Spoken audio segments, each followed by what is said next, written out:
बिस्मिल्लाहिर्रहमानिर्रहीम। अस्सलाम वालेकुम नाज़रीन। प्रोग्राम तिखियूं ॻाल्हियूं सां गॾु मां आहियां मुंहिंजो मेज़बान शौकत ज़रदारी। नाज़रीन, हिकु पासे जिते मुल्क में ॿिया केतिरा ई मामला हिन वक़्तु तमामु घणी डिस्कशन जे हेठि अची रहिया आहिनि, उते ई हिकिड़ो तमामु अहम मामिलो अञा ताईं दबियल नज़र थो अचे। नाज़रीन, पाकिस्तान में हिकु भेरो ॿीहर NFC एवॉर्ड खे तकरारी बणाइण जी साज़िश कई पई वञे। तव्हांखे ॿुधाईंदा हलूं त वफ़ाक़ी सरकार सूबनि खां माली ख़ुदमुख़्तियारी खसण लाइ सरगर्म लॻी पिया आहे। उन सां गॾोगॾु तव्हांखे इहो ॿुधाईंदा हलूं त हिन साज़िश ख़िलाफ़ु सिंध सरकार वज़ीर आज़म ॾाढो एहतजाज कयो आहे ऐं वज़ीर आज़म खे इहो पिणु ॿुधायो वियो आहे त जेकॾहिं निबिरियल मामला ॿीहर उथारिया विया त पोइ सूबनि जे विच में ऐं ईंदड़ 8 NFC एवॉर्ड जे हवाले सां वधीक मुंझारा पैदा थी सघनि था। तव्हांखे इहो पिणु ॿुधाईंदा हलूं त ख़ासि तौर ते जेके ख़िदमतुनि ते सेल्स टैक्स थी मालियाती कमीशन जो जेको हिकिड़ो इजलास त ऑलरेडी मुलतवी थी चुको आहे, पर सिंध सरकार जो ज़ोर आहे त 8 मालियाती कमीशन जो जॾहिं बि इजलास थिए उन में इहो मामिलो न उथारियो वञे।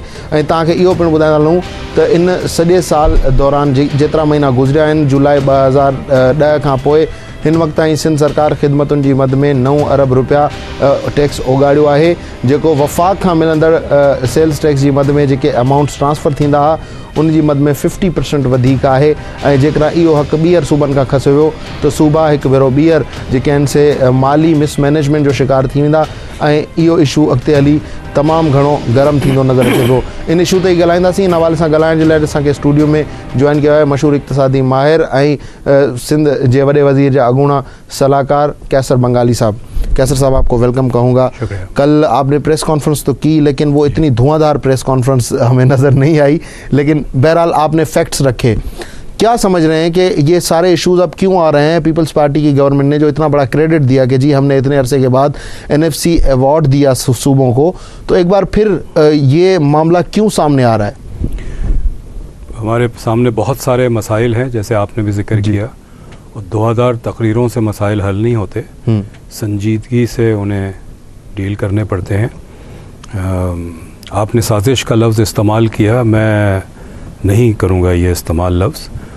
कोशिश की जा रही है ग़ालिबन कि सेल्स टैक्स खिदमात पे जो है वो वापस FBR के हवाले कर दिया जाए, ये कोशिश है। हमें कोशिश इस तरह नज़र आती है कि जो 8वीं NFC की मीटिंग कॉल की थी 21 नवंबर को, जो बाद में पोस्टपोन हो गई, उसका एजेंडा उन्होंने भेजा था।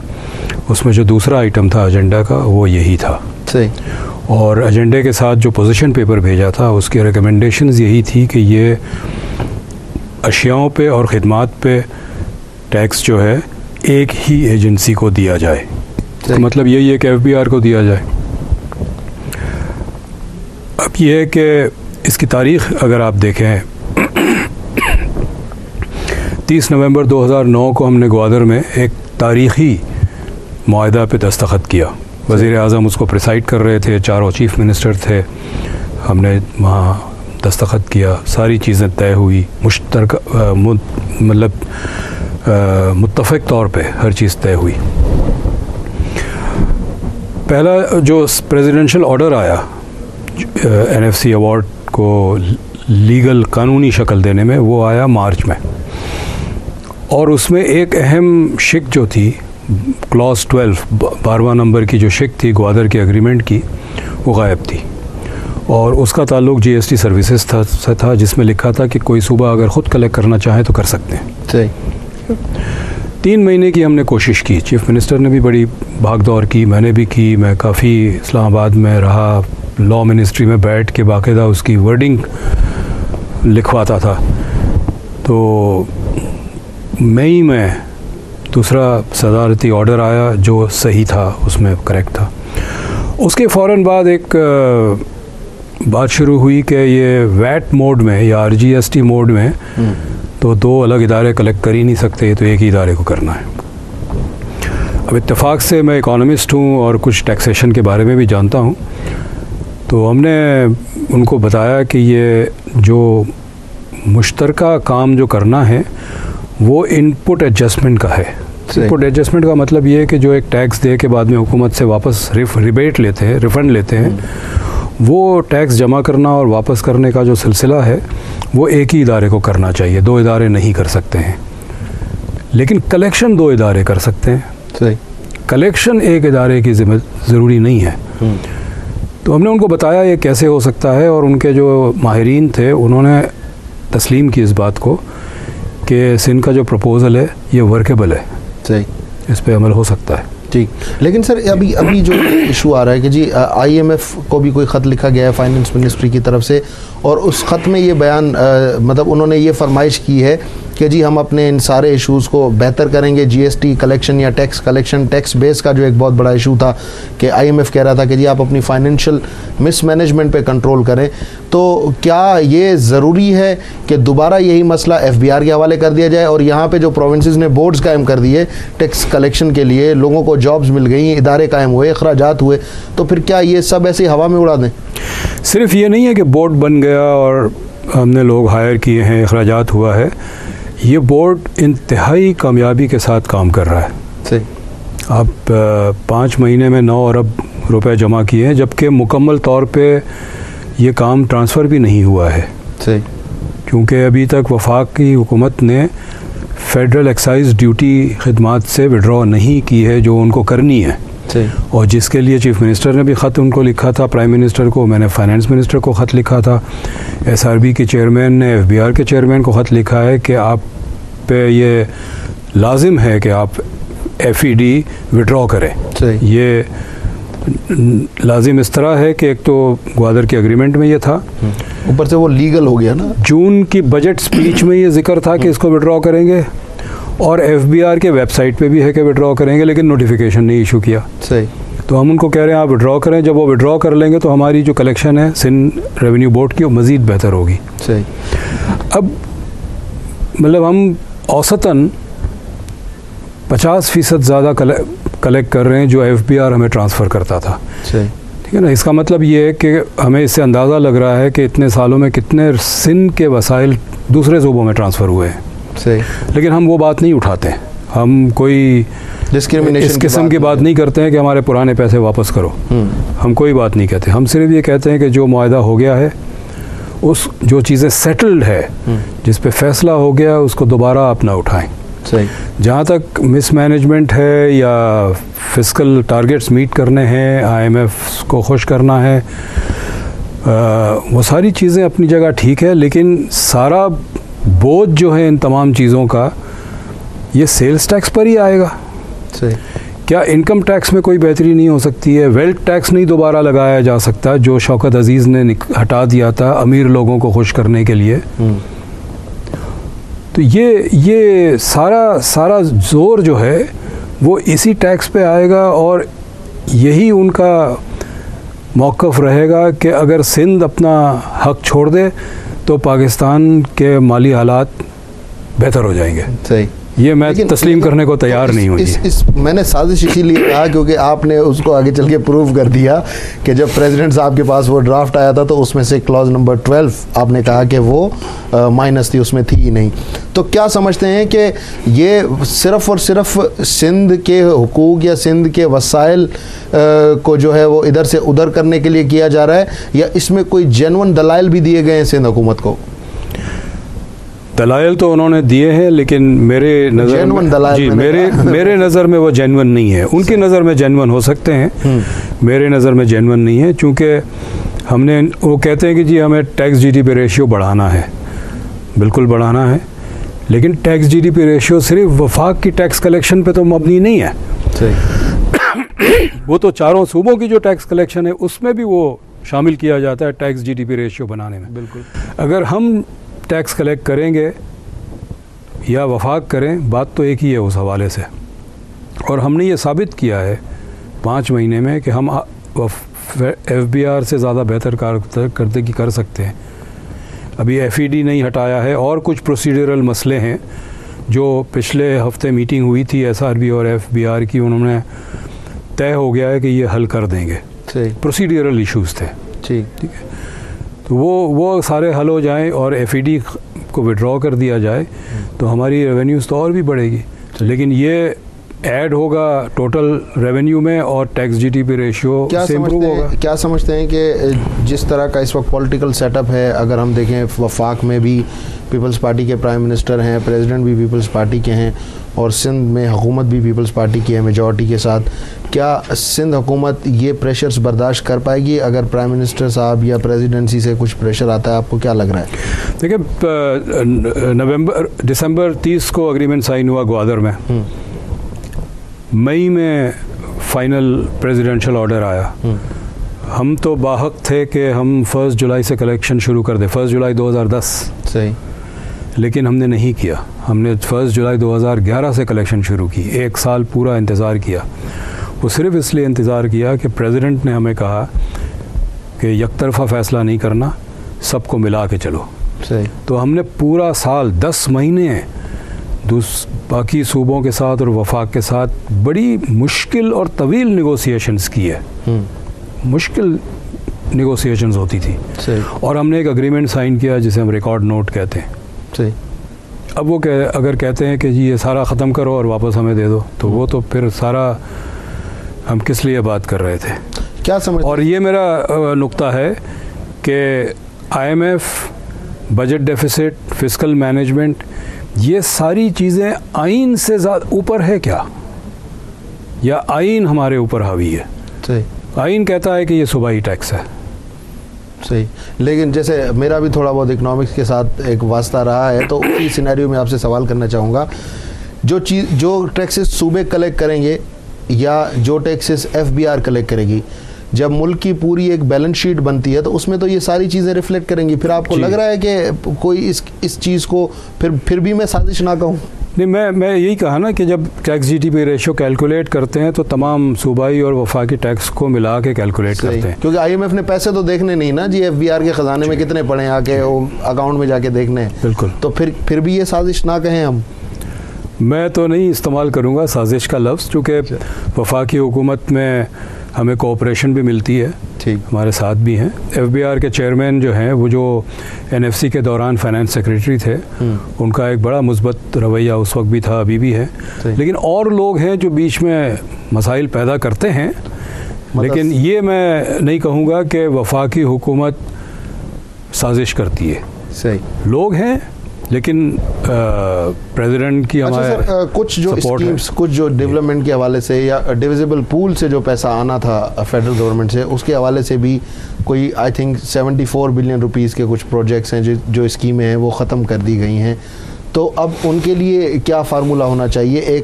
एक तो वो अनाउंसमेंट्स जो बजट में हुई और उन पे इम्प्लीमेंटेशन नहीं हुआ, और दूसरी ये एक माली खुद मुख्तारी का बहुत बड़ा सवाल जो आज हम उठा रहे हैं। इन दोनों चीज़ों को आप कंपेयर करते हुए क्या फिर ट्रस्ट किया जा सकता है इस्लामाबाद में बैठी ब्यूरोक्रेसी पे, या भले वो पीपल्स पार्टी के ही सदर हों या वज़ीर आज़म हों, लेकिन आज जो बात वो करेंगे उस पर कोई ट्रस्ट किया जा सकता है? मेरा ख्याल है ट्रस्ट का इशू नहीं है। सेंटर के पास एक सीरियस फाइनेंशियल प्रॉब्लम है और PSGP में डेवलपमेंट प्रोजेक्ट्स उन्होंने बहुत सारे कैंसिल किए हैं, सिर्फ सिंध के कैंसिल नहीं किए, बाकी सूबों के भी किए।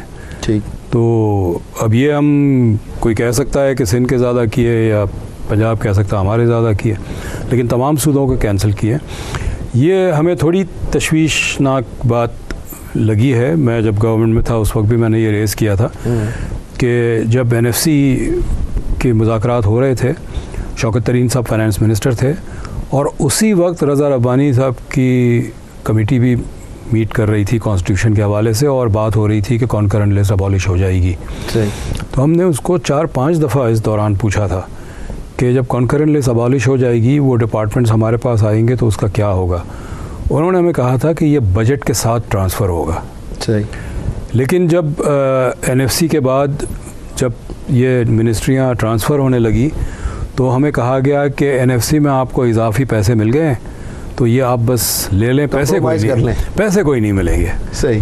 तो ये एक बीच में गड़बड़ है। अच्छा, गड़बड़ है। लेकिन फिर एक सवाल फिर ये भी उठता है कि अगर 8वें मालियाती अवार्ड का जब भी इजलास होगा, कमीशन जब भी बैठेगा, और अगर ये बातें, क्योंकि मैं प्रैक्टिकली तो मैच्योर नहीं है लेकिन आइडियली लग रहा है कि ये चीज़ें अब मैच्योर हो चुकी हैं, कि फिर उसके इम्प्लीकेशंस क्या होंगे, उसका क्या इम्पैक्ट पड़ेगा प्रोविंसेस पे और ख़ास तौर पे सिंध पे। अगर ये बात दोबारा उठती है तो फिर क्या दोबारा से हम बरसों किसी नए एनएफसी का इंतज़ार करना पड़ेगा? मेरा ख्याल है अगर आपने सेटल्ड इशू को दोबारा रेस किया तो मुझे नहीं पता कितने साल ये डिस्कशन चलेगी। लेकिन इसका मतलब इशू आ सकता है आगे चल के।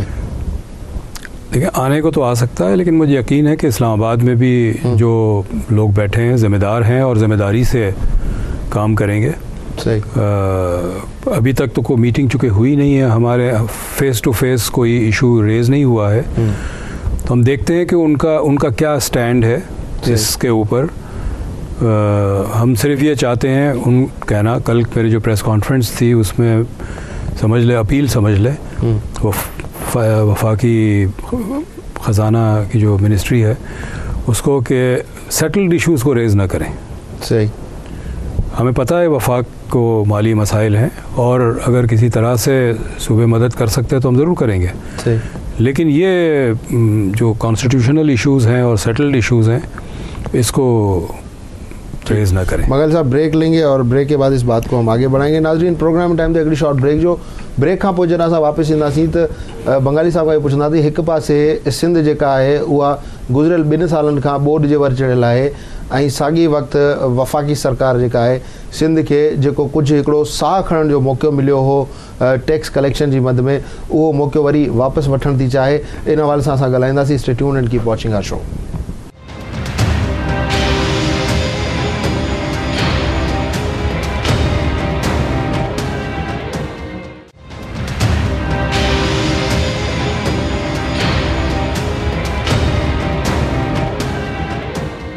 वेलकम बैक नाजरीन हाणे कुछ तिखियूं ॻाल्हियूं कंदासीं बंगाली साहब। बंगाली साहब मुझे आप ये बताएं, क्योंकि सिंध का मसला है, सिंध की आवाम हमें देख रहे हैं, असल स्टोरी है क्या? असल यही है, राज़ी मिनिस्ट्री ऑफ फाइनेंस जो है कभी नहीं थी कि उनके पास जो एक पावर है, वसाइल हैं, वो दे सूबों को, वो कभी राज़ी नहीं थी। और मेरा ख़्याल है कोई राज़ी नहीं होता है कि अपनी जेब से निकाल के चीज़ें दूसरों को दे दें। सही। हमने जो दलाइल पेश किए कानूनी, आइनी और जो टैक्स कैलकुलेशंस हमने करके सारी उनको दिखाई, हमारी जो होमवर्क था हमारा वो उस तरह का था कि वो इससे निकल नहीं सकते थे सिवाय इसके कि इसको तस्लीम करे कि हाँ जो बात हम कर रहे हैं सही कर रहे हैं।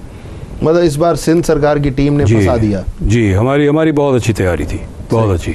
अच्छा, आपने थोड़ी देर पहले कहा कि वैसे तो हुकूमत बड़ी मतलब सेटल्ड इश्यूज़ वगैरह उठाने के चक्कर में नहीं है, लेकिन कुछ अनासिर ऐसे हैं।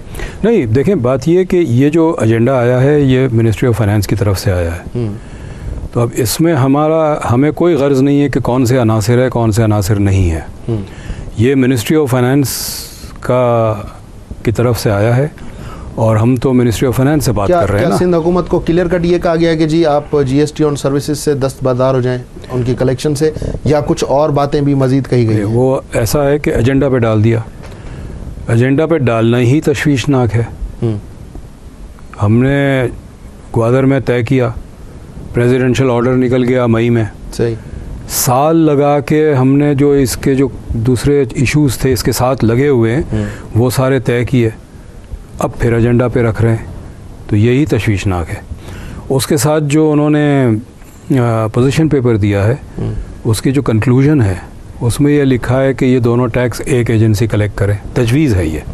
ठीक। तो तजवीज़ तो दे रहे हैं और ये मिनिस्ट्री ऑफ फाइनेंस दे रही है।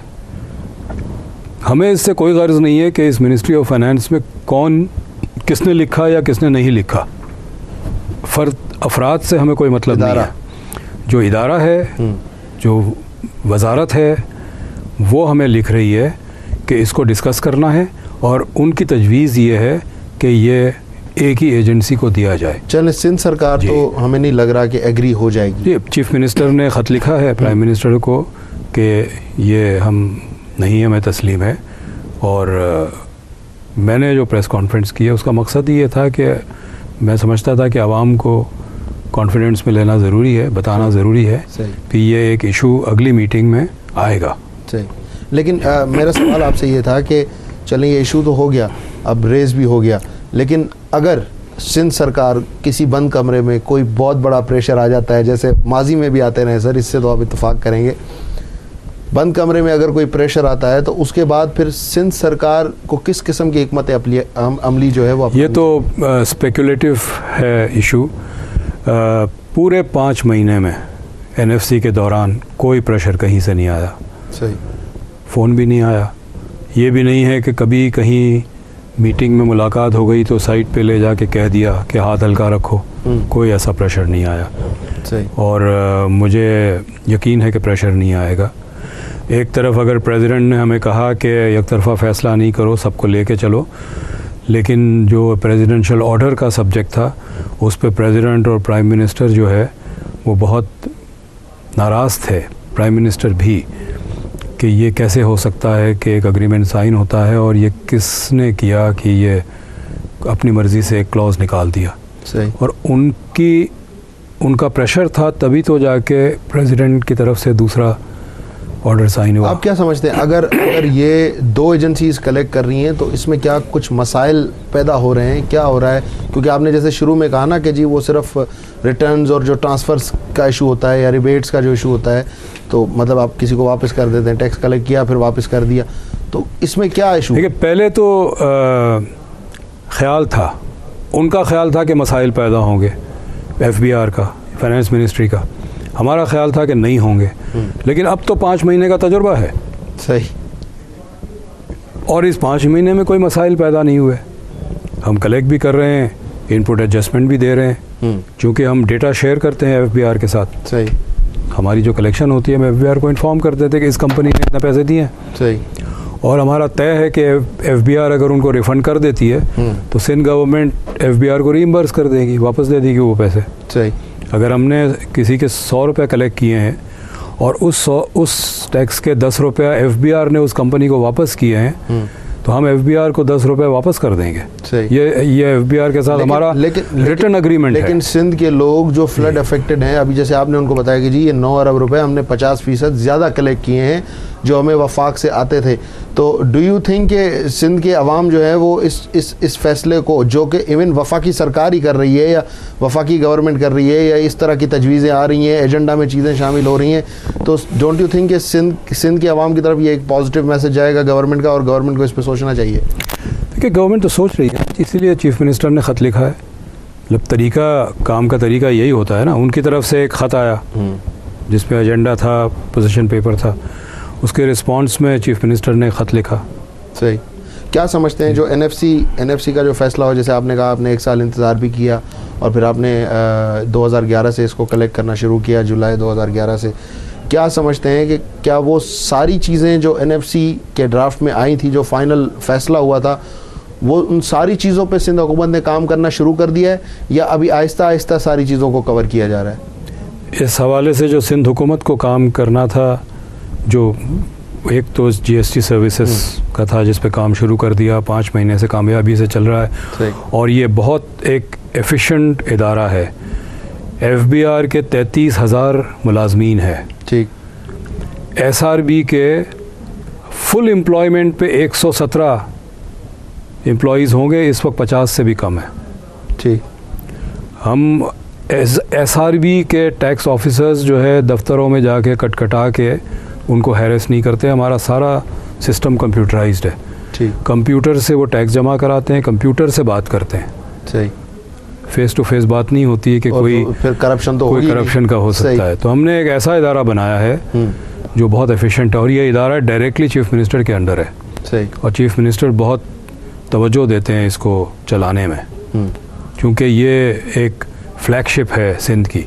जो ये कहते थे ना उस वक्त के सिंध के पास कैपेसिटी नहीं है, सलाहियत नहीं है, हमने साबित किया है कि सलाहियत है। मतलब आप ये कहना चाह रहे हैं कि आपने जो सिस्टम इंट्रोड्यूस किया है वो जैसे FBR में लीकेजेस होती थी और अपना क्या कहते हैं कि टैक्स इवेजन के केसेस होते थे, पर्सन टू पर्सन जो एक चीज़ आती थी, वो ऐसी कोई चीज़ यहाँ पर नहीं है, नहीं होनी चाहिए। अभी तो इब्तिदा है, अभी मेरा ख्याल में कबल अज़ वक्त है कि हम कोई फ़ाइनल डिसीजन फैसला दे इनकी कारकर्दगी पे, लेकिन अब तक कारकर्दगी बहुत अच्छी है। क्या एक्सपेक्ट कर रहे हैं सर कि आने मतलब साल के एंड तक हत्ता कि हमारा सूबा बड़ा मतलब नेचुरल डिज़ास्टर से भी हिट हुआ है, लेकिन साल के एंड तक क्या एक्सपेक्टेशन है कि हमारी जो टैक्स कलेक्शन है वो कितनी होगी इन टर्म्स ऑफ GST या NFC के ज़रिए जो फैसले हुए हैं उनका सिंध को इन फाइनेंशियल टर्म्स में कितना फ़ायदा होगा? अगर यही रेट रहा तकरीबन 2.25 अरब रुपया महीने का रहा तो हम 23 से 25-24 अरब रुपया हम जमा कर लेंगे। सही, जो हमारा टारगेट है, ठीक, हम मुकम्मल कर लेंगे। जो मज़ीद पैसे वफाक से आने थे वर्टिकल ट्रांसफ़र्स और हॉरिजॉन्टल ट्रांसफ़र के ज़रिए, उसमें जो तवक्को थी उससे कम आया है। और वो कम सबको सारे सूबों को कम मिला है, और सिवाय बलूचिस्तान के। कम इसलिए मिला कि वफाक की कलेक्शन कम थी। जो प्रोजेक्शन वज़ारत ख़ज़ाना ने NFC की मीटिंग के दौरान दिया था हमें कि 2010-11 और 2011-12 में और 2012-13 में क्या कलेक्शन होगी, उससे उनकी कलेक्शन कम हुई है। जब उनकी कलेक्शन कम हुई है तो हमें भी कम पैसे मिले। सही, लेकिन कैसे साहब फिर सिंध के अवाम जो है वो एक सवाल ये भी करते हैं कि पहले तो जी ये टैक्सेस करता था FBR कलेक्ट, और वहाँ से हमारी हुकूमत कहती थी कि जी हमें ट्रांसफ़र्स जो हैं वो जायज़ नहीं मिल रहे, वो बहुत बड़ा केस चला, साल चलता रहा। लेकिन अब जब सिंध की आवाम को पता चला है कि जी सिर्फ अपना सर्विसेज की मद में 9 अरब रुपए सिंध हुकूमत ने कलेक्ट किए हैं, तो सिंध की आवाम ये सवाल करते हैं कि अब सिंध हुकूमत भी हमें नहीं दे रही, सिंध हुकूमत भी जो डेवलपमेंट उसको करनी चाहिए थी वो उस पेस से नहीं कर रही है, बड़ी माठी सी डेवलपमेंट हो रही है। ये बिल्कुल एक अलग इशू है ना, कि जो हमारे पास वसाइल है, चाहे 25 अरब है या 25 पैसे हैं, उस वसाइल का हम इस्तेमाल कैसे कर रहे हैं, ये एक अलग इशू है। ठीक, और मैं कहूँगा कि लेकिन हम एडिशनल उस पे आ रहे हैं ना कि एडिशनल जो बात हम कर रहे हैं कि जी NFC पे हम आज बहस भी कर रहे हैं और हम कह रहे हैं कि नहीं जी हमारा हक है, हमें कलेक्ट करना चाहिए, लेकिन सिंध की आवाम ये कह रहे हैं कि जी इसका फ़ायदा भी तो सिर्फ हुकूमत। मेरा ये मौक़िफ़ रहा और मुझे मौका दिया गया NFC के बाद सिंध असेंबली को एड्रेस करने का। सही, चूँकि क़ानूनी तौर पे मैं सिंध असेंबली को एड्रेस नहीं कर सकता चूँकि मैं मेंबर नहीं हूँ, तो उसका उन्होंने स्पीकर साहब ने तरीका ये निकाला कि एक कमेटी बना दी जिसमें तमाम MPs थे। ठीक, और उस कमेटी को मैंने फिर एड्रेस किया, असेंबली हॉल में ही किया। सही, और पावर पॉइंट के ज़रिए मैंने सबको समझाया कि NFC अवार्ड में क्या हमने हासिल किया है और क्या उसका वो है। सही, उस वक्त मैंने ये कहा था कि जो इजाफी पैसे हैं उसके हमें माशी असासे बनाने चाहिए। ठीक, करंट एक्सपेंडिचर में ख़र्च नहीं कर देने चाहिए, तनख्वाहें बढ़ा दी, गाड़ियाँ ख़रीद ली, इस तरह हमें नहीं करना चाहिए, हमें माशी असासे बनाने चाहिए। उसके बाद चीफ़ मिनिस्टर ने मुझे ओहदा सौंप दिया प्लानिंग एंड डेवलपमेंट का, तो मुझे मौका मिला कि मैं अपने ही आइडियाज़ को कुछ अमली जामा पहनाऊँ। तो कुछ मंसूबे बनाए, प्लान्स बनाए कि कई चीज़ें हमने की, 4-5 चीज़ें हमने की। उसमें एक जो सबसे अहम चीज़ ये है कि सिंध में एक हाईवेज़ का जाल बिछाया जाए, जिस मोटरवे का जाल। सही, और मेरे PND में आने से पहले ही चीफ़ मिनिस्टर साहब के इनिशिएटिव पे हैदराबाद मीरपुर ख़ास का हाईवे बनना शुरू हो गया था, जो अभी मार्च-अप्रैल में मुकम्मल हो जाएगा। अगले 6 महीने में मुकम्मल, 6 महीने नहीं, अगले 4-5 महीने में मुकम्मल हो जाएगा। सही, उसी तर्ज का हाईवे अगर पूरे सिंध में हर डिस्ट्रिक्ट हेडक्वार्टर एक दूसरे से मिला हुआ हो तो ट्रैवल टाइम आधा हो जाएगा। सक्खर से कराची का रास्ता 3.5 घंटे हो जाएगा, आसान हो जाएगी, कम्युनिकेशन हो जाएगी। जो देहातों में और कस्बों में माल बनता है, जो खेतों में चीज़ें उगती है, वो मंडी में बहुत आसानी से पहुंच सकेगी, ट्रांसपोर्ट कॉस्ट कम हो जाएगी। जो पेरिशेबल गुड्स हैं, मसलन टोमेटोज़ हैं और जो और चीज़ें जो बहुत जल्दी ख़राब हो जाती है, वो आसानी से आप मंडी तक पहुंचा सकते हैं। तो जो अंदरूनी सिंध के लोग हैं उनको रसाई मिलेगी मार्केट्स से। तो वो एक लॉन्च किया हुआ है। उसकी काफ़ी जो इस तरह के जो प्रोजेक्ट्स होते हैं उसका जो कागज़ी कार्रवाई होती है 10 से 11 महीने लगते हैं अगर कोई बीच में रुकावट ना हुई। सही, तो वो हम बिल्कुल करीब पहुंच गए। मैंने जब हुकूमत छोड़ी है तो वो फिजिबिलिटी के कॉन्ट्रैक्ट्स देने थे तो वो किसी वजह से अभी डिले हो रहा है, तो अभी तक अच्छा हुए नहीं है कैसे वो। साहब, वैसे चलें इस मसले को तो हमने हाईलाइट कर दिया कि जी वफाकी हुकूमत क्या चाह रही है और सिंध हुकूमत का क्या मौक़िफ़ है, लेकिन कुछ आवाम की आगाही के लिए मैं आपसे पूछना चाहूँगा कि GST जो सर्विसेज पे कलेक्ट किया जा रहा है उसका कलेक्शन मैकेनिज़्म आपने कहा कि जी कंप्यूटराइज्ड है, लेकिन क्या उसके लिए भी आपने कुछ स्लेब्स बनाए हैं या फिर जो सर्विसेज हैं वो क्या कमा रही हैं क्या नहीं कमा रही हैं उस पर उनको सेल्स टैक्स देना है? एनीथिंग इज़ सोल्ड और सर्विसेज सोल्ड, उसको सेल्स टैक्स के नेट में आ जाना है, या इनिशियली आपने इस चीज़ को इंट्रोड्यूस करवाने के लिए कुछ और नया तरीका सोचा है? ये तरीका तो बहुत आसान है, सिंपल है। स्लैब्स वगैरह इसमें नहीं होते हैं। रेट जो है वो वफाक सेट करता है, सही, क्योंकि ताकि चारों सूबों में एक ही रेट हो, और वो एक रेट होना ज़रूरी है इसलिए कि वो इनपुट एडजस्टमेंट और रिफंड्स का सिलसिला मिक्स्ड है ना, तो रेट तो एक है। इस वक्त वफाक ने जो रेट रखा है वही रेट हम चार्ज कर रहे हैं।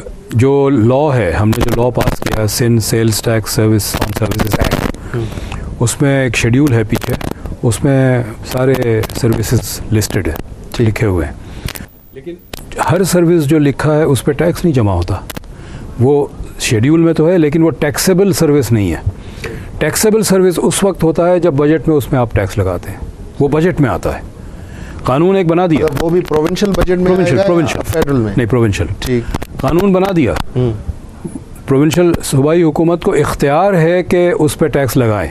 मसलन आपका टेलीविज़न स्टेशन है, टेलीविज़न स्टेशन पे सूबाई हुकूमत को इख्तियार है कि टैक्स लगा सकते हैं, लेकिन चूँकि बजट में उसको शामिल नहीं किया गया तो टैक्स नहीं लग रहा है। इस वक्त जो सबसे बड़ा आइटम टैक्स का है, जिसमें 80% से ज़्यादा जो रेवेन्यू आता है वो टेलीफोन से आता है, टेलीकॉम से आता है, टेलीकम्युनिकेशन से आता है। तो हमारी तवज्जो इस वक्त जो है वो है कि इसी को हम पहले सारा मुकम्मल कर दें इंतज़ाम।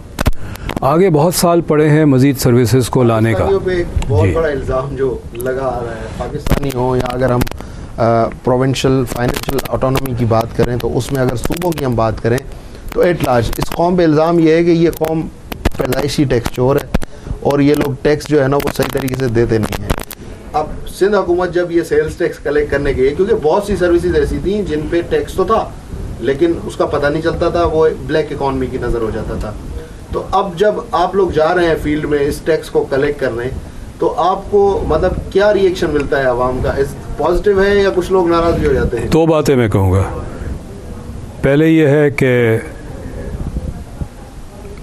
जब टैक्स पेयर को पता चला कि हमारी हैरेसमेंट नहीं होगी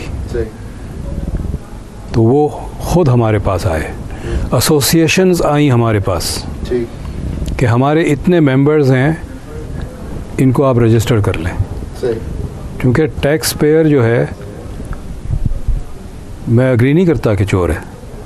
टैक्स पेयर तो चोर होगा ही नहीं ना, टैक्स इवेडर जो है वो नहीं, टैक्स बिजनेसमैन है। हाँ।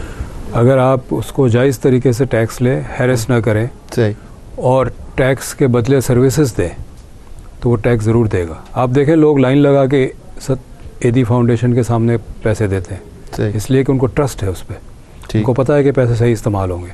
अगर आवाम को भी कॉन्फिडेंस हो कि ये पैसे सही इस्तेमाल हो गए, आवाम टैक्स देंगे। क्या सिंध रेवेन्यू बोर्ड आवाम को वो कॉन्फिडेंस गेन कर रहा है? जी, इस वक्त गेन कर रहा है जी, क्योंकि जब सामने आके वो कहते हैं कि हमें रजिस्टर कर दें, ठीक, तो ये कॉन्फिडेंस है। दूसरी जो आपने बात की, टैक्स की चोरी दुनिया में होती है। इस वक्त अमेरिका में डेमोक्रेटिक पार्टी और रिपब्लिकन पार्टी का जो बजट पे झगड़ा है वो यही है कि जो रिपब्लिकन पार्टी के अमीर सपोर्टर्स हैं, अमीर तरीन, वो टैक्स नहीं देना चाहते, सही, और डेमोक्रेटिक पार्टी कहती है कि इनसे टैक्स लेंगे, वहाँ भी टैक्स नहीं देना चाहते। सही, मतलब टैक्स चोर हर जगह पर है। जी बिल्कुल, और हमें चीज़ों को बेहतर करना पड़ेगा। लेकिन अगर निज़ाम ठीक हो तो लोग टैक्स भी देंगे। और हमारा सिंध में तो तजुर्बा है कि लोग सामने आके कहते हैं कि हमारे मेंबर्स को, ये हमारी एसोसिएशन है, हमारे इतने मेंबर्स हैं, या आप रजिस्टर कर लें उनको। सही। क्या बंगाली साहब, एक आखिरी सवाल, अगली कोई डेट अनाउंस हुई है मीटिंग के हवाले से? 8 नहीं, अभी तक नहीं हुई जी। ठीक है, बहुत शुक्रिया कैसर बंगाली साहब, आप आए हमारे प्रोग्राम में और NFC पे हमने बड़ी डिटेल बात भी की, इशू को भी रेज़ किया और कुछ इन्फॉर्मेटिव बातें भी हमने की। Thank you very much. नाज़रीन, कैसर बंगाली साहब इनके साजिश नथा चवन, पर असां इनके साजिश कीअं न चऊं, छाकाणि त जॾहिं गवादर में फ़ैसिलो थियो ऐं ऐवान सदर में उनजे ड्राफ्ट ते जॾहिं सयूं कयूं हुयूं त अनफॉर्चुनेटली इहो GST ऑन सर्विसिस जी कलेक्शन जो जेके हक़ हुया उन वारी क्लॉज मिसिंग हुई, जेके बंगाली साहब पाण एग्री भी कयो, पर बहरहाल साज़िश इदारो करे, वफ़ाक़ी सरकार करे या कुछ माण्हू कनि, आख़िर में इहो ई चयो वेंदो त पीपल्स पार्टी सरकार जे NFC एवॉर्ड के जेको आहे सो अनाउंस करण खां पोइ जेके दोल वॼाया, शायदि उन्हनि दोलनि मां हवा निकिरी वई। जेकॾहिं इहो सूबाई माली ख़ुदि मुख़्तारी जो मामिलो, GST ते सर्विसिस ते GST कलेक्ट करण जो मामिलो, ॿीहर जेकॾहिं सिंध सरकार इहो केस हाराए थी ऐं इहो मामिलो वरी FBR ॾे वञे थो, त पोइ यकीनन पीपल्स पार्टी वारनि जूं विरायल उहे मिठायूं, उहे दोल शरनायूं यकीनन बेमाना हूंदा। तिखियूं ॻाल्हियूं में एतिरो ई। शौक़त ज़रदारी खे ॾींदा इजाज़त। अला भाई।